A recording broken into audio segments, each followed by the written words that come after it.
Crétin, né en 1813 et mort en 1893. Et si j'avais un titre à donner, ce serait Jean-Baptiste Crétin ou la rigueur à récompenser.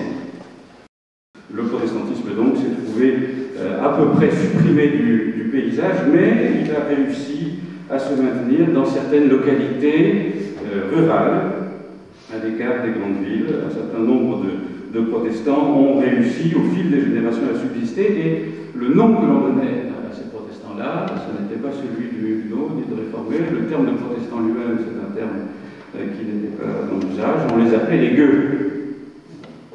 Sur le terrain, Jean-Baptiste utilise toutes les ressources de son pragmatisme de flamand pour s'adapter au tempérament picard. Le picard a la tête froide, le picard se lie peu, mais il est actif, il est solide dans ses convictions, il est volontiers innovateur, il aime l'argumentation serrée et le débat. Voilà qui compense cette solidité du picard, dit-il austère. Pour Jean-Baptiste, les longues veillées fraternelles de nos mains dont il revenait la tête dans les étoiles, irradiées de fraternité chrétienne, et qu'il raconte. C'est une expérience de mission transculturelle en quelque sorte, entre Flandre et Picardie qu'il entreprend, mais c'est un travail d'acculturation qu'il n'accomplit pas en vain. Le choix, en réalité relativement accidentel de la Picardie, fut sans doute décisif pour l'enracinement baptiste ultérieur.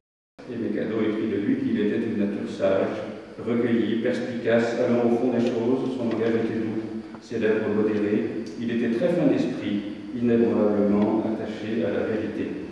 Et Cadot fait revivre le personnage de Crétin. Si vous eussiez causé avec lui, vous l'auriez trouvé très humble, car malgré sa vie sainte, il aurait souvent devant vous déploré ses imperfections. Cependant, même en le scrutant de près, vous auriez eu de la peine à rien trouver à reprendre en lui, en vous plaçant au point de vue de ses conceptions sur la vie et les devoirs du vrai serviteur de Dieu. C'était un époux modèle, un père ferme, prudent et bon, et un vrai pasteur, veillant sur ses brebis et son troupeau. Voilà pour une évocation de Jean-Baptiste Crétin, qui aura eu la satisfaction de voir s'engager dans l'œuvre baptiste ses filles et ses gendres, la plupart de ses gendres. Ce que l'on peut relever à propos, pour conclure tout à fait, à propos du parcours de Jean-Baptiste Crétin, c'est que la succession familiale, comme sa vocation et les circonstances auxquelles lui-même arrive aux convictions évangéliques, seront très souvent passées par les femmes.